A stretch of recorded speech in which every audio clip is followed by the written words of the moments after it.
চাঁদা দেন, কেউ চাঁদা জন্য আয়ে তার আগে ধরে মানবেন, বাইরে পুলিশ খবর দিবেন। আর আমি যদি শুনি আপনি চাঁদা দিচ্ছেন, যে দিচ্ছেন তার অপরাধ আপনাকে আগে ধরা হবে। এটা লিফলেট দেন, লিফলেট চাঁদা কখন দেন, সকালে না রাতে?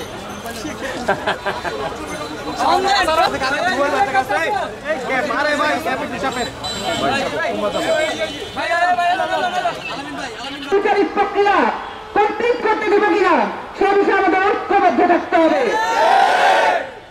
শামীম ওসমান সহ এখানে যত ওসমান পরিবারের যত লোক আছে, তাদের যত সুবিধাভোগী আছে, তাদের বিচারের আওতায় আনতে হবে এবং এই বিচারের আওতায় আনার জন্য আমাদের একটি ঘোষণাপত্র প্রয়োজন।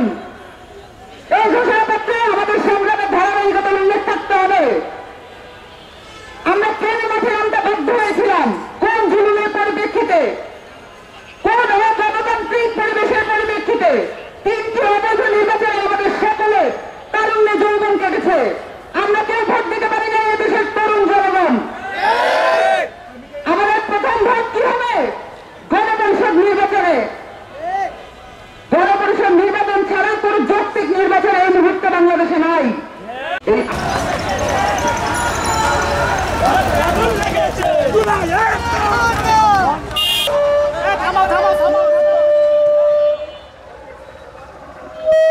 সম্মানিত মুখপাত্র সামন্ত চেয়ারম্যান সহ কেন্দ্রীয় এবং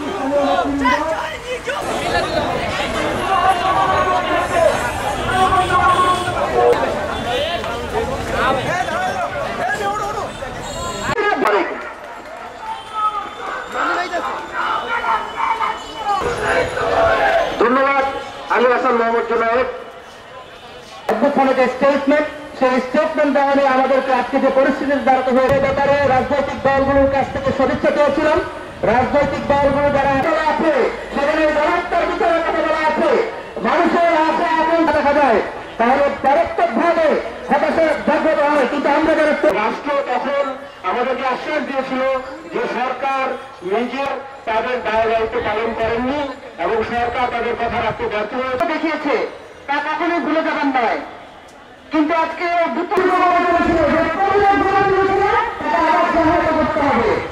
24-এর তরুণরা এবং এই 24-এর তরুণরা তাদের যে